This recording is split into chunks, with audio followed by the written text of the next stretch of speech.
Hello, all of you. बच्चे, it's our pleasure that we have with us Tripti Goel, All India 9th rank for CS Executive December 2020. First of all, we should have a big round of applause, please. Jaspreet sir, आप please बच्चे को bouquet offer करेंगे. Thank you so much, sir. Thank you so much, sir. बच्चे, कैसा feel हो रहा है AIR 9 लाके? सर बहुत ज़्यादा अच्छा, मतलब पहले सोचा नहीं था कि इतना अच्छा रैंक आ जाएगा, बट ये था कि बस रैंक लाना, चाहे कुछ भी हो जाए, उसके बाद पेरेंट्स के चेहरे पर, टीचर्स के चेहरे पर जो खुशी आएगी वो देखनी है. तो उसी से बस हिम्मत मिलती थी कि हाँ करना है करना है करना है. अच्छा, ये ऑल इंडिया 9th रैंक के बारे में आपको कब पता चला? रिजल्ट जब आया तो इमीडिएटली पता चल गया इसके बारे में, या कुछ टाइम बाद आपको रिजल्ट का पता चला, अपने रैंक के बारे में पता चला? सर रिजल्ट का तो मेरे को तुरंत पता चल गया था, बट फिर मैंने अपने भैया को बताया तो उन्होंने बोला कि रैंक चेक कर, तेरी रैंक आई होगी. तो फिर मैंने रैंक चेक की तो फिर मेरे को पता चला, मतलब 5-10 मिनट बाद. मेरे को याद आ रहा है कि जिस समय आपने मेरे को अपनी वो मार्कशीट भेजी थी, तो मैंने जब मार्कशीट देखी तो मेरा भी फर्स्ट रिएक्शन यही था. मैंने भी क्वेश्चन में लिखा था AIR और फिर क्वेश्चन मार्क लगाया था. तो आपने मेरे को बाद में बताया कि जो AIR है वो AIR 9 है. ये बहुत बड़ी अचीवमेंट है. कंपनी सेक्रेटरी में 25 रैंक्स होती हैं और among top 25 students of the country ये बहुत बहुत बड़ी अचीवमेंट है.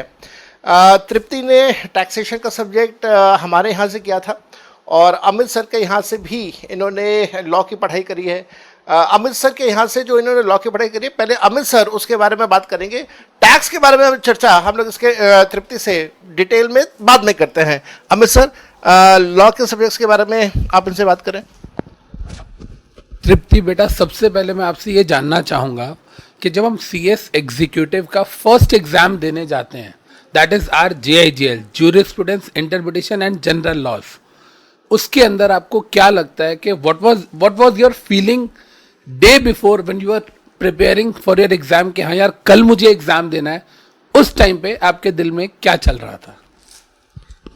सर एक्चुअली मतलब मैंने पढ़ लिया था तो मेरे को इतनी टेंशन नहीं हो रही थी, बट ये था कि फर्स्ट एग्ज़ाम है और मेरे को था कि मैंने ऑलरेडी 5-6 बार रिवीजन कर चुकी थी. इनफैक्ट एग्ज़ाम के एक दिन पहले तो मैंने इंपॉर्टेंट 3 चैप्टर्स की रिवीजन भी नहीं की थी एग्ज़ाम देते टाइम.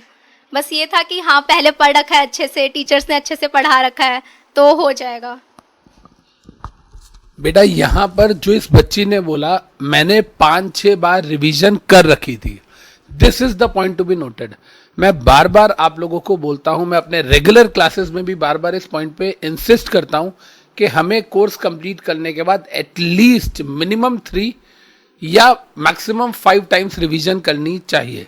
जसप्रीत सर, आपका क्या से है इस पे? नहीं, मैं भी हमेशा से अपने सभी स्टूडेंट्स को, चाहे वो CA के हों, CS के हों, CMA के हों, मैं भी सभी को ये बात बोलता हूँ कि आपको कम से कम 3 रिवीजन तो करनी है. अच्छा, कई बार स्टूडेंट्स ये पूछते हैं कि सर मैं रिवीजन में कितना टाइम लगाऊं? तो देखिए, टाइम जो है वो डिपेंड करता है पर्सन टू पर्सन डिपेंड करेगा. किसी की लर्निंग एबिलिटीज फास्ट है तो वो रिवीजन शायद किसी टॉपिक की आधे घंटे में कर ले. उसी टॉपिक को रिवाइज करने में किसी का शायद 2 घंटे लग जाए. हो सकता है कोई स्लो लर्नर है, उसके 5 घंटे लग जाए. बात टाइम की नहीं है कि आपने कितना टाइम डिवोट करना है, बात इस बात की है कि आपने कितनी बार उसको रिवाइज करना है. तृप्ति, थोड़ी देर पहले आप स्टूडियो से बाहर बैठ के बात कर रहे थे कि आपने तो किताब खोली नहीं थी, तो उसके बारे में बताइए कि बिना किताब खोले आप सिर्फ क्लास नोट्स में जो लिखवाया उसी के बेसिस के ऊपर आप इतना अच्छा स्कोर कर पाए. यस सर, क्योंकि आप पूरा वर्ड टू वर्ड सारे टॉपिक्स को कंप्लीट करवा देते हो. तो मैंने मॉड्यूल एक बार रीड किया था और बाकी कोई नोट्स नहीं पढ़े थे, बस आपने जो लिखवाया था उसी से पढ़ा था और वो बहुत ज़्यादा बेनिफिट है. जैसे जैसे 1-2 बार आप रिवाइज कर लोगे ना, मतलब 1-2 बार रीड कर लोगे तो उसके बाद थर्ड टाइम तो आपको लगता है यार ये सब तो मेरा देखा हुआ है, और खुद से लिखा हुआ होता है तो वो ज़्यादा जल्दी माइंड में बैठ जाता है. स्टूडेंट तृप्ति गोयल जैसे स्टूडेंट जो हैं, वो जो डिफरेंशियल 0.5%, 1% जो कि हालांकि बहुत ज़्यादा रेलिवेंट नहीं होता, उसको भी खुद कवर अप करके इस तरह की ब्रिलियंट परफॉर्मेंसेस देते हैं. She has scored exceptionally well, 9th rank all over India, और ये आपका फर्स्ट अटेम्प्ट था if I am not mistaken. पहले अटेम्प्ट के अंदर। एंड एक और चीज़ जो मैं हमेशा से बोलता हूँ और मेरे ख्याल से अमित वोरा सर एग्री करेंगे, मेरा जो एक्सपीरियंस है रिसेंट पास का, उस एक्सपीरियंस के हिसाब से मैं आपको बता रहा हूँ कि रैंक होल्डर्स आर दो students who are doing their regular colleges. Regular college के साथ अगर आप अपनी पढ़ाई करते हैं प्रोफेशनल कोर्सेज की, it gives you an advantage, it gives you benefit over all others. बहुत सारे स्टूडेंट्स के साथ टाइम मैनेज नहीं हो पाता। आपके सामने जीता जाता एग्जाम्पल है टाइम मैनेजमेंट का। तो ऐसा तो नहीं है कि अगर ये कर सकते हैं तो आप नहीं कर सकते, हम सब कर सकते हैं। बस द इशू इज कि हम लोगों में वो जो विल है या वो विल पावर है, वो डेडिकेशन है, उसमें कहने की कमी हो जाती है, जिसकी वजह से कॉलेज और प्रोफेशनल स्टडीज को मैनेज नहीं कर पाते। Otherwise you can manage. And I tell you, अब रिसेंट पास्ट में जब सीए के अंदर फर्स्ट रैंक, थर्ड रैंक और बाकी के रैंक्स आए, फोर्थ रैंक आया लास्ट टाइम, उसके अंदर भी यही था। All those students who are scoring rank are the students of regular college. And Tripti Goel, she has come down all the way from Varanasi. She is a student of BHU, Banaras Hindu University. तो Banaras Hindu university के student हैं और इन्होंने वहाँ से अपना regular college किया। She was in Varanasi जब इन्होंने मेरी और अमित वोरा सर की क्लासेस ली थी, पेन ड्राइव क्लासेस थी। Pen drive classes, video classes में बेनिफिट रहता है कि आप अपनी स्पीड को मैनेज कर सकते हैं, आप अपने पूरे दिन के टाइम टेबल को मैनेज कर सकते हैं। कॉलेज में भी जा रहे थे, अपनी क्लासेस भी कर रहे थे, and then she has completed 5 revisions and she has scored such a beautiful rank. Heartiest congratulations. Amit sir. Sir आपकी इस बात से मैं 100% अग्री करूंगा। जैसे आपने कहा कि इस बच्ची ने रेगुलर कॉलेज के साथ अपने सीएस के एग्जाम दिए, I was also doing the same 18 years back. मैं भी I was selling in the same boat. मुझे आज भी याद है, I was in Khalsa north campus college और साथ में मैंने सीएस एग्जीक्यूटिव के दोनों एग्जाम्स क्लियर किए थे एंड सीएस प्रोफेशनल्स भी मेरा ड्यूरिंग माय कॉलेज डेज हो गया था। तृप्ति, यहाँ पे मैं आपसे पूछना चाहूँगा बच्चे कि आपने जैसा कहा कि मैंने सर 5 से 6 बार रिविजन्स करी, which is more important, right? उसमें आपने क्या किया? लॉ में, जैसा आपने टैक्स में कहा कि आपने सर के रजिस्टर को देखा, आपने लॉ में क्या किया? लॉ में आपने थियोरी बुक, जैसे मेरी बुक आपने देखी है जिसमें theory and charts quick recaps होते हैं, तो आपने चार्ट्स को बार बार रिवाइज किया या थियोरी को बार बार रीड किया? What was your strategy related to law subjects? Sir मैंने फर्स्ट टाइम तो मॉड्यूल रीड किया था, सेकंड टाइम फिर आपके चार्ट्स वगैरह देखे थे, थर्ड टाइम से फिर मतलब मैं एक बार मॉड्यूल एक बार चार्ट्स, एक बार मॉड्यूल एक बार चार्ट्स करती थी। और लॉ में बेसिकली मैंने JIGL और EBCL में तो अपनी मतलब कि जो चैप्टर्स पढ़ती थी उसकी आवाज़ रिकॉर्ड करके रखी थी। जब खाली टाइम मिलता था 10 मिनट 15 मिनट उसको सुन लेती थी तो वो ऑटोमेटिकली रिवाइज हो जाता था। बच्चे, ये चीज़ भी मैं हर बच्चे को रिकमेंड करता हूँ कि try to make your voice notes. अपनी आवाज़ सुनने से, अपनी हैंडराइटिंग देखने से आपको चीज़ें जल्दी एंड लॉन्गर टर्म तक याद रहती है। आपने फर्स्ट टाइम में दोनों ग्रुप्स को एक साथ क्लियर किया, राइट? आपने 5 लॉस को एक साथ चलाने के लिए कौन सी स्ट्रैटेजी क्रिएट की और उस स्ट्रैटेजी को आपने कंप्लाई कैसे किया? What I mean to say is, people make schedule every now and then, लेकिन हर 2 दिन में वो शेड्यूल जो है वो वेस्ट हो जाता है, वो बेकार हो जाता है, एक्सपायर हो जाता है, हम उसे फॉलो ही नहीं कर पाते। तो आपने क्या किया? क्योंकि बच्चे बार बार कहते हैं सर हमें मोटिवेशन चाहिए, हमें मोटिवेशन चाहिए, तो आप सेल्फ मोटिवेटेड कैसे रहे या सेल्फ मोटिवेशन से ज़्यादा आपने डिसिप्लिन पे ट्रस्ट किया? पहले तो मैं सिर्फ जून में फर्स्ट ग्रुप देने वाली थी, फिर शायद अमित सर आपको याद भी नहीं होगा, मैंने आपसे बात की थी तो आपने बोला कि बेटा आप दोनों ग्रुप दे सकते हो तो आप प्रिपेयर करो आगे, बाकी फर्स्ट ग्रुप तो आपका तैयार है ही तो आप क्लियर तो हो ही जाओगे उसमें। तो फिर मैंने सेकंड ग्रुप की भी प्रिपरेशन से स्टार्ट की थी और ये वॉइस नोट वाला भी सर ने ही मेरे को सजेस्ट किया था कि आप वॉइस नोट्स बना के रखो।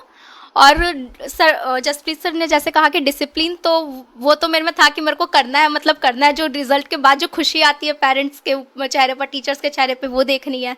और मेरा मतलब मैं मंथली बेसिस पे प्लान्स बनाती थी अपने कि मेरे को इस मंथ के एंड तक ये चैप्टर, इस सब्जेक्ट का ये चैप्टर, इस सब्जेक्ट के ये चैप्टर्स तक कंप्लीट हो जाने चाहिए। उसके बाद मैं उसको वीकली में ब्रेकअप करती थी, उसके बाद उसको मैं डेली बेसिस पे ब्रेकअप करती थी।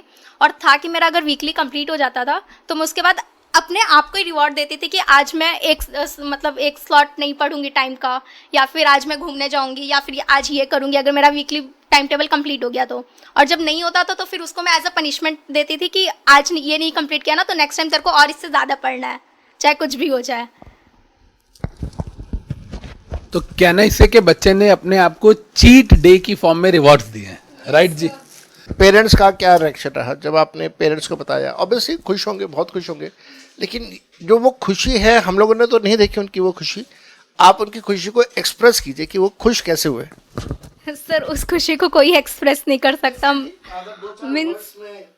मीन्स वो इतने ज़्यादा खुश थे कि वो पूरी फैमिली में फ़ोन कर रहे हैं कि मेरी बेटी पास हो गई, मेरी बेटी पास हो गई, पास हो गई, रैंक आ गई। मतलब पहले तो ये था ना कि सिर्फ पास हो गई, रैंक का नहीं पता था। उसके बाद रैंक पता चली तो उसके बाद दोबारा कॉल्स करके बता रहे हैं कि बेटी की रैंक भी आई है साथ में। खाना खा रहे थे, खाना बीच में छोड़ दिया, बोला खुशी से ही पेट भर गया वो।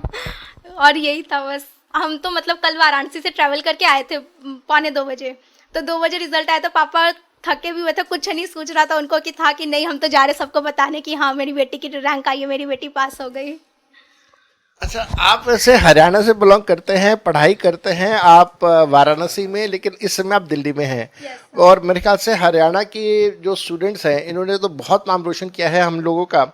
जो last time all India first rank था Deepa, all India 4th rank हमारे था स्वाति बंसल।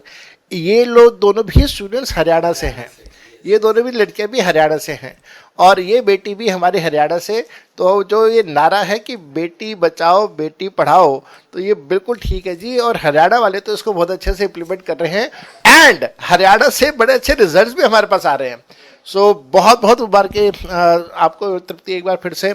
अमित सर, अगेन बच्चे, congratulations to you and your family. और अब आगे का क्या प्लान है, आगे की क्या स्ट्रैटेजी है? अभी तो आपको बहुत सारे कॉल्स आएंगे, बहुत सारे कॉन्ग्रेचुलेशंस के बुकेज आएंगे, तो आप कैसे अपनी इस हैप्पीनेस को शेयर करने वाले हो, कैसे इसे एंजॉय करने वाले हो, and what is your future strategy? Sir future strategy तो अभी मतलब इतनी ज़्यादा खुशी है कि कुछ सोचने का मन ही नहीं कर रहा है कि क्या करना है क्या नहीं। बट ये है कि रिजल्ट आने से पहले से ही प्लान था कि साथ में आर्टिकलशिप करनी है और साथ में ग्रुप्स मतलब एग्जाम्स क्लियर करना है। बीच में जुलाई अगस्त में ब्रेक लेके आर्टिकलशिप से अच्छे से प्रिपरेशंस करके रैंक उसमें भी लानी है। तो बच्चे, as a rank holder you are a leader now, और बहुत सारे स्टूडेंट्स पैन इंडिया लेवल पे हैं जो आपको देख रहे हैं एज अ रोल मॉडल। तो what 5 things would you suggest to the students कि वो आपके जैसा बनना चाहते हैं, रैंक लाना चाहते हैं? ऐसी कौन सी 5 चीज़ें हैं जो आप स्टूडेंट्स को सजेस्ट करना चाहेंगे related to studies at executive level? First thing, planning बहुत ज़्यादा ज़रूरी है, बिकॉज बिना प्लानिंग के आप कुछ नहीं कर सकते। अगर आपके पास प्लान ही नहीं होगा, आप 2 घंटे तो ये सोचने में निकाल दोगे कि पढ़ना क्या है। मेरे साथ यही था कि मैं मॉर्निंग में उठते ही सबसे पहले अपना प्लान बनाती थी, to dos list kind of. उसके बाद सेकंड थिंग, आपकी कंसिस्टेंसी ज़रूरी है। आप अगर 1-2 दिन का या फिर सोचते हो कि यार थोड़ा सा गैप कर लिया तो क्या हो गया, ऐसा लगता है हम लोग को कि कुछ फ़र्क नहीं पड़ता, बट दोबारा उसी स्पीड में आने में, उसी चीज़ को अपने माइंड को करने में बहुत ज़्यादा टाइम निकल जाता है, वो हम लोग को पता भी नहीं चलता है। और थर्ड थिंग, डिसिप्लिन बहुत ज़्यादा ज़रूरी है। अगर आप कुछ कर रहे हो तो ये नहीं कि आप कोई कुछ आ गया तो नहीं छोड़ो, नहीं पढ़ता हूँ आज ना, हो गया, कुछ नहीं होता, वो ज़रूरी है। और आपको सेक्रीफाइसेस बहुत करने पड़ते हैं, ऐसा नहीं है कि आपको सेक्रीफाइसेस नहीं करने पड़ते। कल होगा कि आज फ्रेंड्स की पार्टी है, चलो ना आज फ्रेंड्स के साथ हो जाता हूँ, बट आपको सेक्रीफाइस करने पड़ते हैं, आपको अपना 100% देना पड़ता है रैंक लाने के लिए। बिकॉज आप अगर 100% नहीं दोगे ना तो फिर आपका रैंक लाना बहुत बहुत मुश्किल हो जाएगा। और सब कर सकते हैं यार मतलब मैंने कर लिया ना तो सब कर सकते हैं, ऐसा कुछ नहीं है कि। और रिवीजन बहुत ज़्यादा इंपॉर्टेंट है कि आप एटलीस्ट 4 से 5 बार रिवीजन करके रखो। और मॉड्यूल की रीडिंग बहुत ज़्यादा ज़रूरी है कि मॉड्यूल आप ज़्यादा नहीं तो 1-2 बार मॉड्यूल तो ज़रूर रीड करना। थैंक्स अलॉट तृप्ति, मेरे ख्याल से आपने सारी चीज़ समराइज कर दी। और ये जो आपने पॉइंट्स बोले ना कि कंसिस्टेंसी है, डिसिप्लिन है, टू डू द लिस्ट है, ये सिर्फ पढ़ाई के लिए नहीं, ये सिर्फ ऐसा नहीं कि आपने रैंक लेके आना है उसके लिए। मेरे ख्याल से लाइफ में किसी भी फेज़ में अगर आपको कामयाबी देखनी है तो ये सारी चीज़ें आपके लिए बहुत ज़्यादा ज़रूरी है। आप यकीन मानिए मेरी बात का, at the age of this 40 age, मैं मिडिल एज में हूँ, मैं आज तक डेली बेसिस की अपनी एक डायरी बनाता हूँ। Yes, I am not that technical सेवी कि जी मैं वो टू डू द लिस्ट जो है अपने मोबाइल पे बना रहा हूँ, नोट्स में मोबाइल पे बना रहा हूँ, वो नहीं है। मेरे पास एक डायरी है, उस डायरी के अंदर पेन से हाथ से अपने लिखता हूँ कि मेरे को अब क्या काम करना है, या आज की तारीख में मेरे पास कौन से पेंडिंग काम है वो सारे चल रहे हैं। तो ये जो हैबिट है ये आपको इनकलकेट करनी होगी। ये सिर्फ इसलिए नहीं कि आपने रैंक लेके आना है, इसलिए कि आपने लाइफ के अंदर भी कुछ कामयाबी लेनी है। जसप्रीत सर, एक क्वेश्चन है मेरा आपसे भी। सर, एट दिस एज 24 घंटे में से आप कितने घंटे काम करते हो? ऑनेस्ट। मैं कितने घंटे काम करता हूँ? सच बोलूँ झूठ बोलूँ? मैं I am working for around 12 to 15 hours. अब 12 से 15 घंटे मैं काम कर रहा हूँ। मैं बहुत ईमानदारी से बता रहा हूँ, इस समय स्टूडियो में सामने मेरे स्टाफ मेंबर्स भी हैं। मैं सारी अपनी किताबें खुद अपडेट करता हूँ। मेरे पास कोई हेल्पिंग हैंड नहीं है। हेल्पिंग हैंड अगर हैं भी तो मेरे को ये लगता है कि यार पहले मैं उनको काम दूंगा, फिर उनका काम मैं चेक करूंगा, टाइम डबल कंज्यूम होगा। इससे अच्छा है मैं ये काम खुद कर लेता हूँ। और साथ साथ में जो सबसे बड़ी बात है कि बस स्टूडेंट मेरे को कहते हैं, सर आपको इतना सब कुछ कैसे याद है? वो याद होने का एक सिंपल सा कारण यह है कि मैं अपने नोट्स खुद बनाता हूँ, मैं अपनी किताब खुद बनाता हूँ। मेरे को पता है कि मैंने किताब में कौन सी जगह पे कहाँ पे क्या लिखा हुआ है। And yes, I am working 12 to 15 hours a day. Even on Sundays भी यही शेड्यूल रहता है। और ऐसा नहीं कि मैं ये कर रहा हूँ, मेरे ख्याल से जितने भी फैकल्टी मेंबर्स हमारे इंडस्ट्री में हैं लगभग सब यही कर रहे हैं। सब इतनी ही मेहनत कर रहे हैं और सब इतनी ही मेहनत के साथ अपनी लाइफ में आगे बढ़ रहे हैं। अमित सर, मेरे ख्याल से आप एक्सेप्शन केस नहीं है। मेरे पास तो सिर्फ एक सब्जेक्ट है, only one subject of tax. Tax में इनकम टैक्स भी आता है और जीएसटी भी आता है। तो इनके पास तो 5 सब्जेक्ट्स हैं और 5 सब्जेक्ट्स अपने आप में एक समुंदर के बराबर है। ये कैसे मैनेज करते हैं? मैं तो कई बार इनको कहता हूँ कि साहब अगर मैं आपकी पोजीशन पे होता तो मैं कब का छोड़ छाड़ के कहीं और काम पे लग जाता, मेरे बस का नहीं है। पर then he is doing wonderful job. 5 laws को मैनेज करना डे इन डे आउट, मेरे ख्याल से 7 दिन हम लोगों को कब पड़ जाते हैं। जसप्रीत सर सही बोल रहे हैं बच्चे। आपको हर सब्जेक्ट के अंदर you have to have that knowledge. और उसके लिए जैसा जसप्रीत सर ने कहा, सर कितने घंटे काम करते हो, जैसे इन्होंने कहा he is working 12 to 15 hours. इस बच्ची ने कहा कि मैं दिन में 14 घंटे पढ़ती थी। I am working 18 hours a day. 18 घंटे पर डे मैं सिर्फ और सिर्फ काम करता हूँ, सिर्फ काम करता हूँ। तो हमें सर फैमिली को टाइम कब देते हो? साल में 2 बार। तो हमें sir you are doing injustice to your family. No, I am doing justice to my work. This is passion and you have to create that, you have to inculcate it within yourself. मैं बच्चे बार बार एक ही बात बोलता हूँ, जैसे कि अगर आपको पता हो, बहुत सारे बच्चे जो हम लोग को फॉलो करते हैं उन्हें पता है कि मैं हर सब्जेक्ट की मेन कोर्स की बुक देता हूँ। मेन कोर्स की बुक के साथ मैं आपको केस स्टडी की बुक एक अलग से देता हूँ, जिसमें पास्ट 10 ईयर्स के मतलब 20 अटेम्प्ट्स की सारी केस स्टडीज होती हैं। उसके अलावा मैं कभी भी बच्चों को बाहर से स्कैनर रिकमेंड नहीं करता। आपको भी याद होगा तृप्ति, मैं अपना खुद का बनाया हुआ स्कैनर देता हूं जिसका नाम है परीक्षा स्कैनर। इसके अलावा मैं रिविजनरी नोट्स देता हूं, रिविजनरी लेक्चर्स देता हूं, केस स्टडी के लेक्चर्स अलग से देता हूं। अगर आप कभी भी गूगल पे जाके सर्च करेंगे, 5 लॉ की 5 बुक्स मैं देता हूं। मीन्स 25 बुक्स जो हैं हम लोग उस पर एक साथ काम करते हैं along with lectures. Main course की बुक के साथ मेन कोर्स के लेक्चर्स रहते हैं बच्चे, रिवीजन की बुक के साथ रिवीजन के लेक्चर्स रहते हैं, LMR बोलते हैं हम उनको, last month revisionary lectures. Case study की बुक के साथ केस स्टडी के लेक्चर्स रहते हैं। उन लेक्चर्स ने आपकी कैसे हेल्प की बच्चे, इसके साथ हम लोग कंक्लूड करेंगे इस बात को। सर आपके लेक्चर्स बहुत ज़्यादा बेनिफिट करते थे, क्योंकि आपकी मेन कोर्स बुक में ही आपने मतलब 3 तरीके से दिया रखा था। पहले उसको अच्छे से थ्योरी बेसिस पे, उसके बाद उसको क्विक रिकैप, फिर चार्ट्स। तो वो रिवीजन के टाइम पे भी बहुत ज़्यादा हेल्पफुल करते हैं कि आप रिवीजन के टाइम पे सिर्फ चार्ट्स पढ़ लो या फिर क्विक रिकैप देख लो एक बार, तो भी सब कुछ याद आ जाता है कि हाँ इस पे ये था, इसमें ये था। क्योंकि आपके चार्ट्स पूरी तरीके से एकदम हर एक चीज़ को डिफाइन कर देते थे कि हाँ इसमें ये है, इसमें वो है। तो बहुत ज़्यादा हेल्पफुल है। मतलब लास्ट मंथ रिविजन लेक्चर्स तो सर के कुछ यूट्यूब्स पे भी डाल रखे हैं सर ने, और वो इतने ज़्यादा हेल्पफुल है कि उसमें लगता ही नहीं कि वो लास्ट मंथ रिविजन लेक्चर से, लगता है सर ने पूरा ही पढ़ा दिया उसमें भी, और कम टाइम में काफ़ी अच्छे से एक्सप्लेन किया था।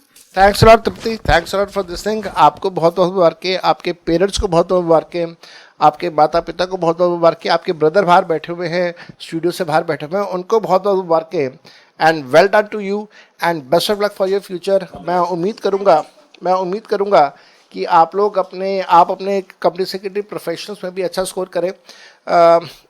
एक लास्ट चीज़ बता देना, ऑल इंडिया रैंक प्लान किया था या मेहनत को प्लान किया था? सर मैंने मेहनत को ही प्लान किया था। ऑल इंडिया रैंक तो मैं कभी सोच भी नहीं सकती थी कि मेरा आएगा, और इनफैक्ट मेरे सारे पेपर्स मेरे जैसा चाहती थी मेरे वैसे नहीं गए, क्योंकि मेरी बहुत ज़्यादा तबीयत खराब थी लास्ट 1 मंथ से। आप स्टूडियो के बाहर अभी आप कुछ ईसीएल के बारे में यस कुछ कह रहे थे। यस सर, ईबीएस जैसे एग्जाम्स टाइम में मैं जिस दिन एग्ज़ाम देकर आती थी मैं उस दिन नहीं पढ़ती थी। उस दिन मैं सो जाती थी जल्दी कि सुबह उठ के पढ़ेंगे, तो मैं 3-4 बजे के आसपास उठती थी वही।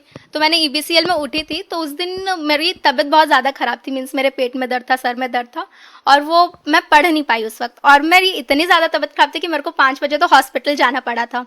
और yes sir, exam yes sir 5 बजे मैं हॉस्पिटल गई थी। वहाँ से मेरे को आई गेस मैं 12 बजे के आसपास फ्री हुई, क्योंकि ग्लूकोज वगैरह चढ़ी, पेन किलर्स लगी, और फिर ब्लड टेस्ट वगैरह, अल्ट्रासाउंड वगैरह सब कुछ हुआ था। तो मैं 12 बजे फ्री हुई, और मेरे हॉस्टल से मेरा सेंटर 1 घंटा दूर पड़ता था। तो मेरे को तुरंत हॉस्टल आके तैयार होकर निकलना था सेंटर के लिए। मैं तुरंत सेंटर के लिए निकली, और फिर वहाँ पर मैं एग्ज़ाम लिख तो रही थी, बट वहाँ पर मैं बेहोश हो गई एग्ज़ाम लिखते लिखते। फिर टीचर्स ने वहाँ पर मेरे को मतलब पानी वगैरह पिलाया, होश में लाया। तो उसके बाद फिर मैं फिर लिखना स्टार्ट की, और फिर मेरे को वॉमिटिंग हो गई बहुत ज़्यादा। फिर ये सब एग्जाम के अंदर चल यस सर, एग्ज़ाम के अंदर चल रहा है ये सब। और फिर यहाँ तक कि टीचर ने मेरा पेपर ले लिया था कि बेटा जाओ आप आराम करो, नेक्स्ट टाइम पेपर दे लेना। बट मेरे को था कि नहीं सर, मेरे को आज ही लिखना है, और मेरे को बस इतना लिखना है कि मैं पास हो जाऊँ। क्योंकि फिर लास्ट करते, और वहाँ के टीचर्स भी अच्छे थे कि उन्होंने मेरे को टाइम टू टाइम गर्म पानी करके देते रहे, चाय देते रहे। तो फिर ये था कि बस लिख लिया था, और उसके बाद भी मेरे को तुरंत हॉस्पिटल जाना पड़ा। एग्ज़ाम 5 बजे देकर फ्री हुई, फिर मैं हॉस्पिटल गई वहाँ पे। फिर वहाँ पर फिर उन्होंने मेरे को ग्लूकोज वगैरह चढ़ाई, फिर मैं 8 बजे तक हॉस्टल आई। उसके बाद फिर नेक्स्ट एसपीसी का एग्ज़ाम्स था, तो फिर उसकी प्रिपरेशन स्टार्ट। बहुत बहुत इंस्पायरिंग सी बात आपने बताई है कि तबीयत खराब होने के बावजूद भी अगर आपने एग्ज़ाम्स दिए, well done, heartiest congratulations once again. और हम लोग कंक्लूड करेंगे 2 बातों से। मैं कंक्लूड करूँगा 2 बातों से, उसके बाद अमित सर कंक्लूड करेंगे। मेरी 2 बातें, मेरा एक तकिया कलाम है, मैं सबको बोलता हूँ ये बात, plan your work, work on your plan, and your plan will work. ये एक लाइन है, आप इसको समझें, गहराई में लेके जाए। दूसरा, मेरे पास कई बार स्टूडेंट्स कहते हैं सर मेरे को ऑल इंडिया रैंक लेके आना है, क्या करूं? ध्यान रखिएगा, you can never plan to score all India rank, you can only plan to do the hard work. All India rank is a by product of the hard work. It's always a byproduct of the hard work. You can never plan to score all India ranks. Never ever. बच्चे, मैं at the end आपको यही कहना चाहूँगा कि you have to focus on 2 things, and तीसरी चीज़ आपको अपने आप मिल जाएगी. You have to focus on discipline, you have to focus on consistency, and जब आप डिसिप्लिन एंड कंसिस्टेंट रहोगे it will lead to your success. तो there is no shortcut to success, as हम सब जानते हैं. तो what is the path? The path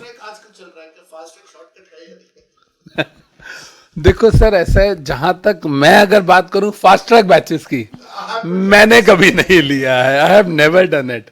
मेरा कोई फास्ट ट्रैक बैच नहीं है, कोई कैप्सूल बैच नहीं है. बच्चे, इन डिटेल पढ़ना बहुत ज़रूरी है. कई बार बच्चे कहते हैं सर आपका कंपनी लॉ 100 आवर्स में मिल जाएगा, एंड आई स्टार्ट लाफिंग. बच्चे कहते हैं सर आप हंस क्यों रहे हो? मैं कहता हूँ बेटा 95 आवर्स में तो खाली डायरेक्टर्स पढ़ाता हूँ, तो 100 आवर्स में मैं पूरा कंपनी लॉ कैसे दे सकता हूँ?